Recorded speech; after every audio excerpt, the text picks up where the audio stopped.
doing Srimad Bhagvatam introduction, and we stopped here. So the shaded one is where we have to start I, from. I can read, Prabhuji. Yes, Nirmala Mataji, please go ahead. A short sketch of the life and teaching of Lord Chaitanya, the preacher of Srimad Bhagavatam. Lord Sri Chaitanya Mahaprabhu, the great apostle of love of God and the Father, the congregational chanting of the holy name of the Lord, advented himself at the Siddham Mayapur, a quarter in the city of the Navadvipa in Bengal on the Falguni Purnima evening in the year of 1407. Sakpat, the corresponding February 1486 by the Christian calendar. Hare Krishna. Hare Krishna.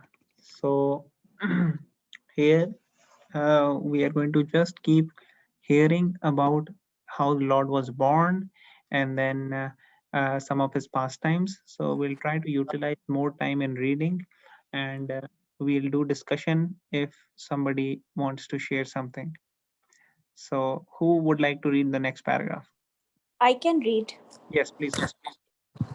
His father, Sri Jagannatha Mishra, a learned Brahmana from the district of Shilhet, came to Navadvipa as a student because at that time Navadvipa was considered to be the center of education and culture. He domiciled on the banks of the Ganges after marrying Srimati Shochi Devi, a daughter of Srila Nilambara Chakraborty, the great learned scholar of Navadvipa. Hare Krishna. Hare Krishna. Thank you, Mataji, for reading. So this is the time period when Navadvip was like a big university. Now the people come to Ivy League universities. And so Navadvip was like, even more than Ivy League university. People from all over the world were going there to study. And at that time, it's said he domiciled on the banks of Ganges after marrying Srimati Sachi Devi. So Jagannath Mishra, the father of Lord Chaitanya, and Sachi Devi, they lived near Mother Ganges, and he was a great scholar, Shri Jagannath Mishra, and also Nilambar Chakravarti, both of them. Okay, let's keep reading. Who will read the next one? I can read. Yes. Jagannath Mishra had a number of daughters by his wife, Srimati Sachi Devi, and most of them expired at an early age. Two surviving sons, Sri Vishwarupa and Vishwambhara, became at last the object of their parental affection. The 10th and the youngest son, who was named Vishwambara, later became known as Nimai Pandita, and then, after accepting the renounced order of life, Lord Sri Chaitanya Mahaprabhu. Okay. Hare So Krishna. many of their children expired at early age, their daughters who were born. So in Lord Krishna's pastime also we see so many of the children who were born before Lord Krishna also did not survive because Kamsa killed. And here also at Lord Chaitanya's, before he appeared, it seems 8 daughters, most of them expired, expired at an early age. 9th was Sri Vishwarup and 10th was Vishwambhar or Nimai Pandit. Okay, let's keep reading. Who will read next? Can I read, Prabhuji? Yes, please. Yes. Lord Sri Chaitanya Mahaprabhu exhibited his transcendental activities for 48 years and then disappeared from this mortal world in the year 1455 Shakabda at Puri. For his first 24 years, he remained at Dvipa as a student and householder. His first wife was Srimati Lakshmi Priya, who died at an early age when the Lord was away from home. When he returned from East Bengal, he was requested by his mother to accept a second wife, and he agreed. His second wife was Srimati Vishnupriya Devi, who bore a separation of the Lord throughout her life because the Lord took the order of sannyasa at the age of 24 when Srimati Vishnupriya was barely 16 years old. Hare Krishna. Hare Krishna. So these are none other than the goddesses of fortune, basically Rukmini Devi in Dwarka Leela, and the expansions of Srimati Radharani and Lakshmi Devi. Both of these, Srimati Vishnu Priya and Srimati Lakshmi Priya. Lakshmi Priya was first wife, second is Vishnu Priya. Okay, we'll keep reading. Who will read the next? I will do, Prabhu. Yes. After taking sannyasa, the Lord made his headquarters at Jagannatha Puri due to the request of his mother Srimati Sachi Devi. The Lord remained for 24 years at Puri. For 6 years of this time, he traveled continuously all over India and especially throughout southern India, preaching the Srimad Bhagvatam. Hare Krishna. Hare Krishna. So for how long did Lord Chaitanya Mahaprabhu stayed during the earthly pastimes? Till what age he was here? 48 years. 48 years. Very good. So out of these 48 years, what age did he take sannyas? 24. 24. Excellent. So first 24 years he was first a brahmachari and then a grihastha. So he did that till 24 years, and in 24 years he became a sannyasi, and the remaining 24 years he lived in Jagannath Puri. Out of these 24 years when he was Jagannath Puri, 6 years he traveled all over India, especially South India. So 24 minus 6, 24 minus 6, 18. 18. So 18 years he resided exclusively in Jagannath Puri. So therefore in Jagannath Puri you will see a lot of Lord Chaitanya's holy places. And then of course you will see in Bengal as well. Okay, so let's keep reading. We'll read the next. I will read that. Yes. Unfortunately, despite Lord Sri Krishna's direct order and Mataji, the one above that paragraph, the one. sorry. The one. Lord Chaitanya. Yeah. Lord Chaitanya can not only be preached the Srimad Bhagavatam but propagated the teachings of the Bhagavad Gita as well in the most practical way. The Bhagavad Gita, Lord Sri Krishna's depicted as the absolute personality of Godhead, and his last teachings in that great book of transcendental knowledge instruct that one should give up all the modes of religious activities and accept him, Lord Sri Krishna, as the only worshipable Lord.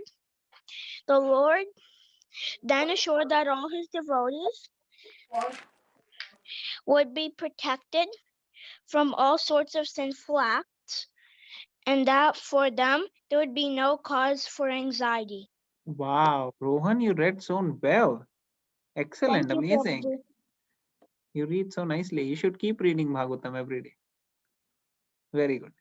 Prabhuji, I'm not reading the Bhagavatam every day. You have to. You read Bhagavatam and Bhagavad Gita. That will be very nice. Okay, Prabhuji.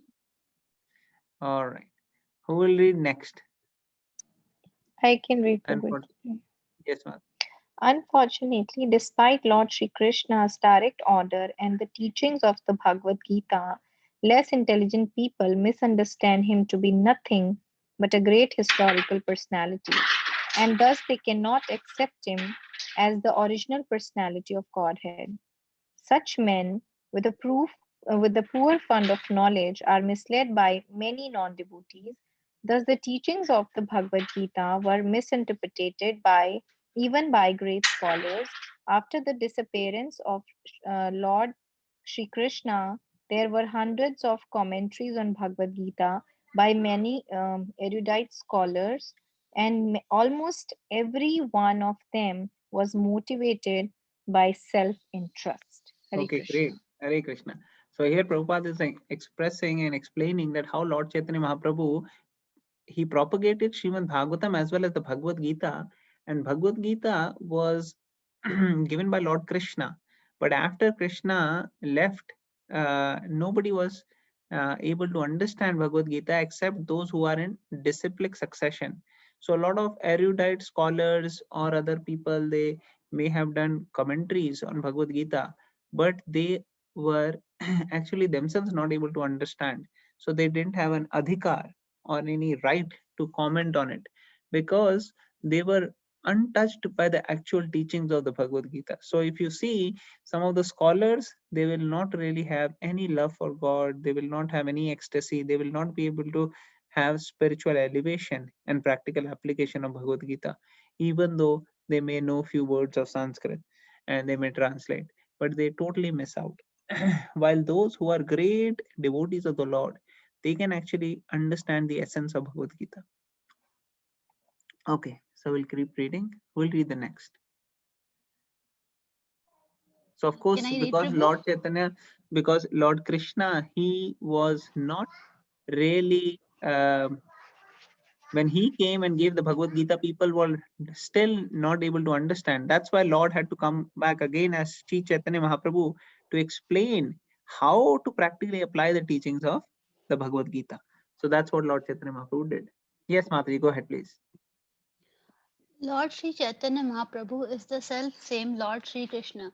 This time, however, he appeared as a great devotee of the Lord in order to preach to the people in general, as well as to relationists and philosophers, about the transcendental position of Sri Krishna, the primal Lord and the cause of all causes.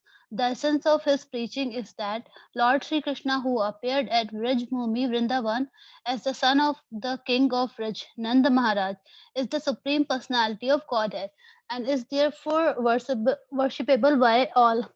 Vrindavan Dham is non-different than from the Lord because the name, fame, form, and place where the Lord manifests himself are all identical with the Lord as absolute knowledge. Therefore, Vrindavan Dham is as worshipable as the Lord. The highest form of transcendental worship of the Lord was exhibited by the damsels of Brajbhumi in the form of pure affection for the Lord. And Lord Sri Chaitanya Mahaprabhu recommends this process as the most excellent mode of worship.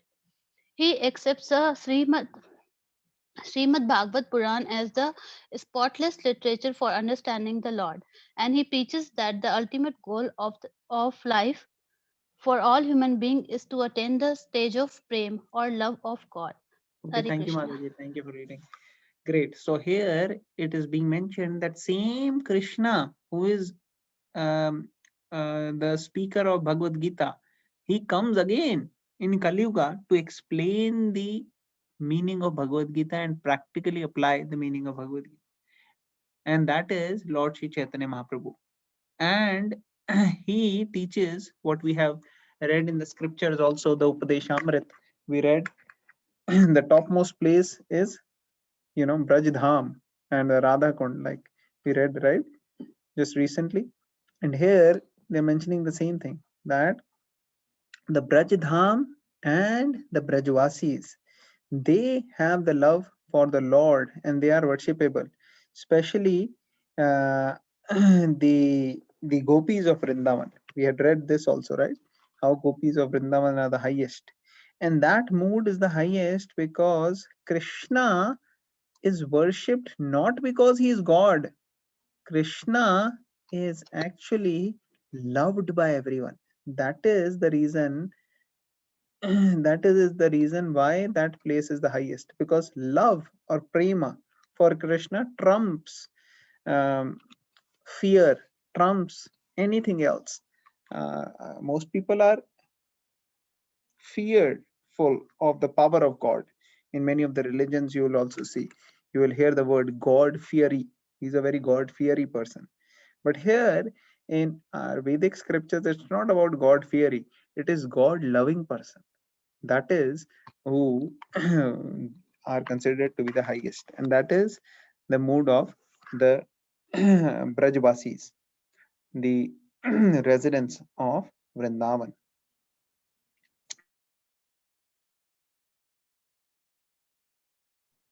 And here it's also mentioned that these dham, as we had discussed before, they are not different from the Lord. They are actually the expansion of Lord Balaram. So they are actually places which can have reciprocation of our love. In whatever we mood we approach the dham, in same way they will reciprocate. So we have to be very careful. These are not ordinary places. When we go in a certain consciousness to the dham, if that is a loving and service consciousness, then dham will reveal the hidden treasures to us. If it is a consciousness which is not motivated by love of God, but motivated by some external desires, that maybe my sins will be removed, or maybe I'll get what is going to be materially beneficial, good, material place. Those things are not the highest benedictions. If we have that consciousness, then we are missing out. We are getting a chance to get, you know, for example, billions and billions and trillions of dollars, and we are just asking for like 25 cents. So that is not the best. The best is to go for spiritual benefit. All right, we'll continue reading. Who will read the next one? Many devotees. I'll read, Oh, Prabhu. one more thing here. One more thing. The other thing which mentioned is about the devotees, the Brajvasis, the Dham, the Vrindavan, and the book, the Srimad Bhagavatam. Because there are so many dham, so many people, so many scriptures. So here we are given, okay, let there be one scripture, the Bhagavad Gita or the Bhagavatam, and read them, understand them, apply them in your life, and that will give the perfection. So that's what Mahaprabhu is saying. Yes, Prabhuji, continue. Pratik Prabhu. Yes, Prabhu. Many devotees of Lord Chaitanya, like Srila Vrindavan Das Thakur, Sri Lochan Das Thakur, Srila Krishna Das Kaviraj Goswami, Srila Kavi Karnpur, Srila Prabodhanand Saraswati, Shri Rup Goswami, Shri Sanatan Goswami, Shri Raghunath Bhatt Goswami, Shri Jeev Goswami, Shri Gopal Bhatt Goswami, Shri Raghunath Das Goswami, and in his later age, within 200 years, Shri Vrindavan, Shri Vishwanath Chakravarti, Shri Baldev Vidyabhushan, Shri Shyamanand Goswami, Shri Narottam Das Thakur, Shri Bhakti Vinod Thakur, and at last Shri Bhakti Siddhant Saraswati Thakur, our spiritual master, and many other great and renowned scholars and devotees of the Lord have prepared voluminous books and literature on the life and precepts of the Lord. Such literatures are all based on the Shastras like the Vedas, Puranas, Upanishads, Ramayana, Mahabharata, and other historic and authentic literature approved by the recognized acharyas.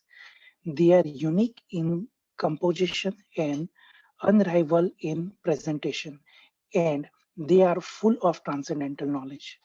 Unfortunately, the people of the world are still ignorant of them.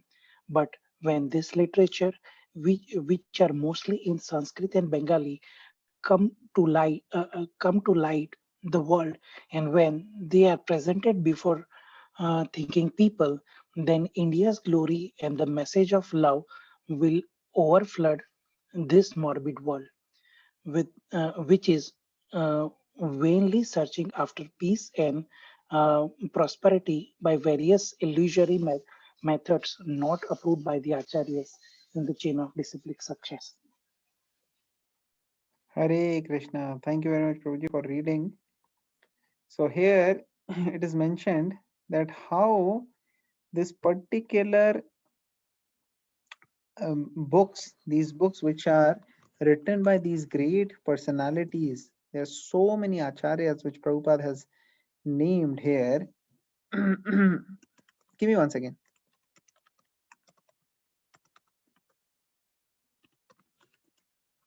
And all these great acharyas,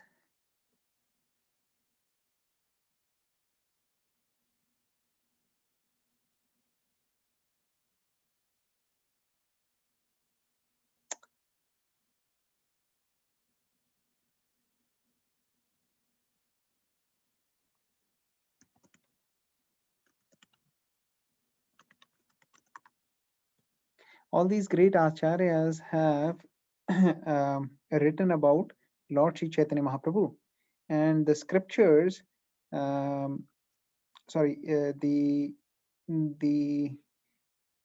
basis of their writings is the scriptures, the Ramayana, the Mahabharata, the Puranas, the Upanishads. So we see that even though Lord Sri Chaitanya Mahaprabhu was Krishna himself, he did not reveal this to the outside people, but to very, very confidential devotees. And when they wrote the books, they actually gave the evidence from the scriptures how this is relevant, what are the reasons Lord Chaitanya Mahaprabhu came, and how to understand his teachings and how to understand his life and actually develop love for Krishna. Krishna said in the Bhagavad Gita, Sarva Dharman Parityaja Mam Ekam Sharanam Praja. Abandon all variety of religion, just surrender unto me. And same thing, Lord Chaitanya Mahaprabhu came and told that abandon all type of religion and just surrender onto Krishna. So he's saying the same thing, that chant Krishna's name. Krishna says right in the Bhagavad Gita, man mana bhav mad bhakto madhyaji mam namaskuru mam evashyasi yuktvemam atma nam matparayana. That pay obeisances unto Krishna. Identify yourself as devotee. Remember Krishna, worship Krishna. So like that, same thing Lord Chaitanya Mahaprabhu is coming and telling, repeating the same words of Lord Krishna.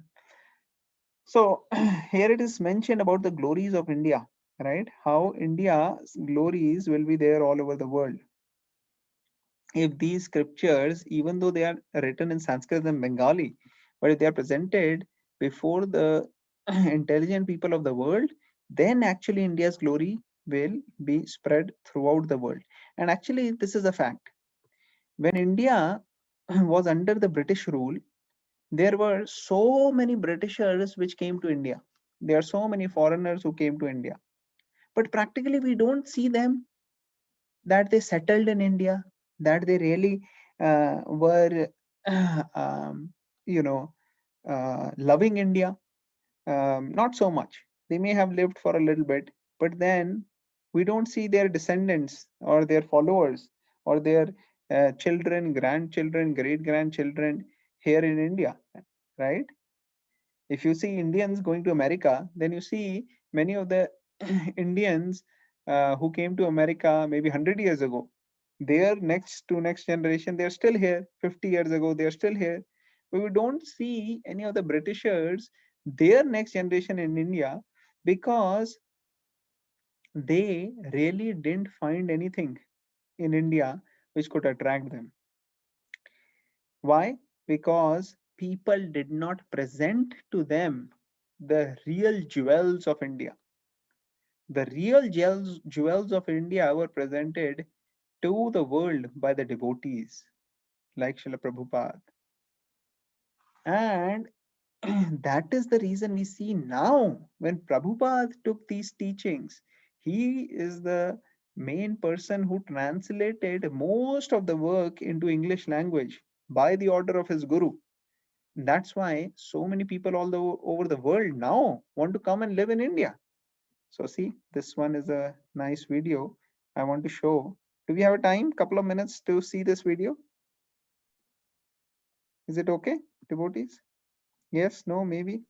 Yes, Prabhuji. Yes, Prabhu. Yes, Prabhuji. Okay, so we'll watch this video.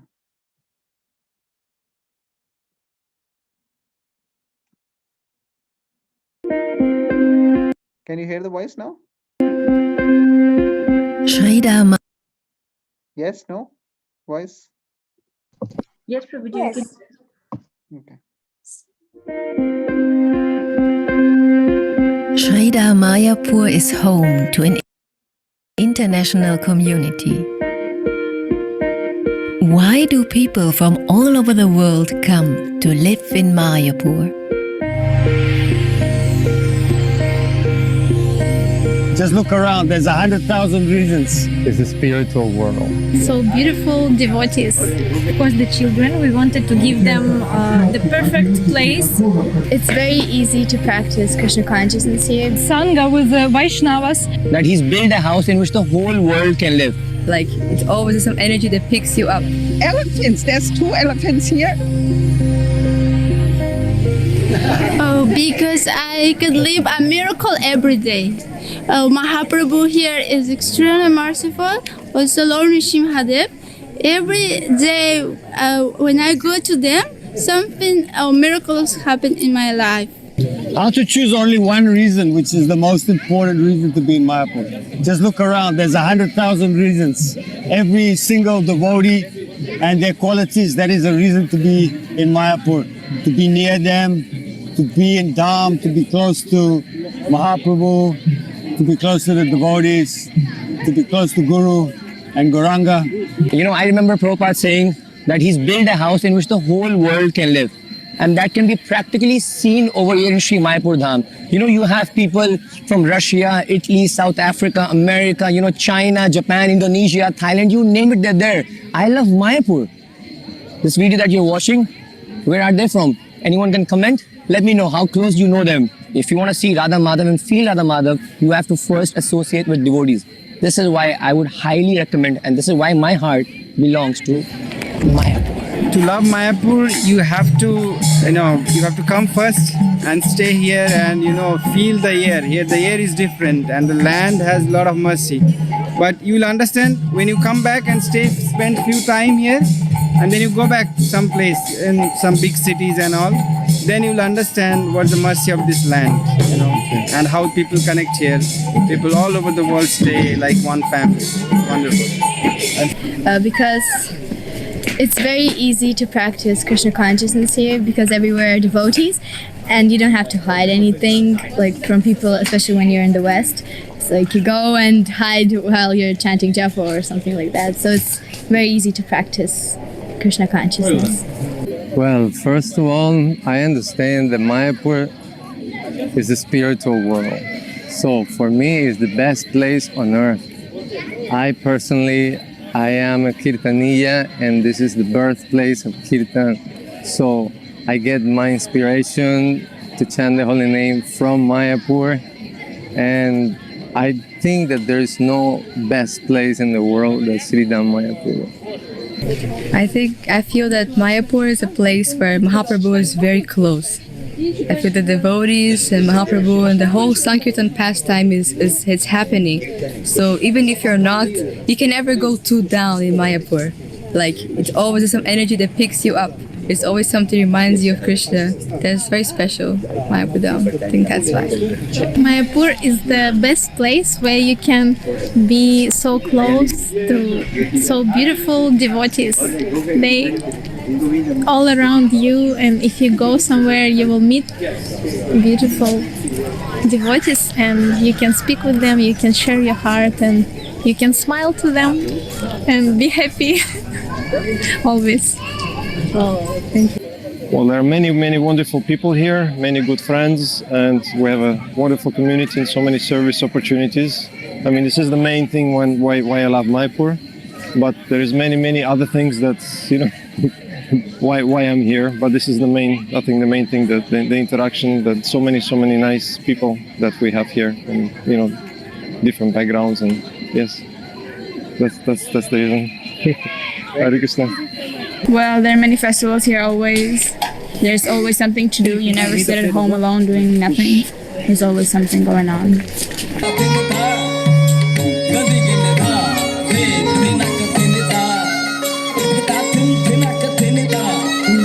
Oh, I love to be in Mayapur because when I came here for the first time, I feel like I was at home. And what through the years, I like in Mayapur the most is the community that we have. We have so many varieties of devotees from different countries around the world. And it's so nice to see all the devotees come together, families, be friends, have sadhu sangat. So for me, it's the most important thing, the association. So that's my main reason. I like to be in Mayapur because this is really amazing spiritual atmosphere here. And this place is the best for the children's. And this place is the best to have a really nice association with other amazing devotees. So we love Mayapur so much. Thank you so much for allow us to stay here in Mayapur, and please give blessings that we can stay in Mayapur as much as possible. Thank you so much.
Hare Krishna. So how many devotees liked the video? It was amazing, Prabhuji. Thank you. Very nice, Yes, Prabhuji. Thank you very it much. was amazing. Thank you. So it clearly shows that it is not that some 1, 2, 3 people who are, just maybe biased towards Krishna are the ones who are, following the Bhagavad Gita or the Bhagavatam or the teachings. It is actually universal. Every single person in the whole world can appreciate, whether you are from a particular culture, race, tradition, anything. So when Britishers came, they did not stay in India. And now we are thinking, oh, by economic development, we can impress Westerners. What a useless effort. The real way you can really show the glories and the beauty of India is by the spiritual culture which we have. there is there is a saying, right, that every place has their own unique, what is it called as? USP? Their own unique, I'm forgetting the actual word.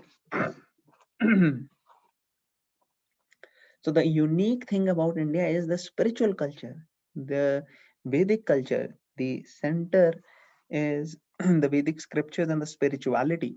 If we focus on that, then that will actually bring both material prosperity to India. We can have spiritual tourism, we can have so many things, and spiritual bliss in the life of Indians and in the life of people all over the world. So that is our, I think it is called as unique selling proposition or something, USP. So that is the real thing which we have to focus on, the spiritual life of the people. So that's what I wanted to share. I'll stop here. Anybody else wants to make any comment?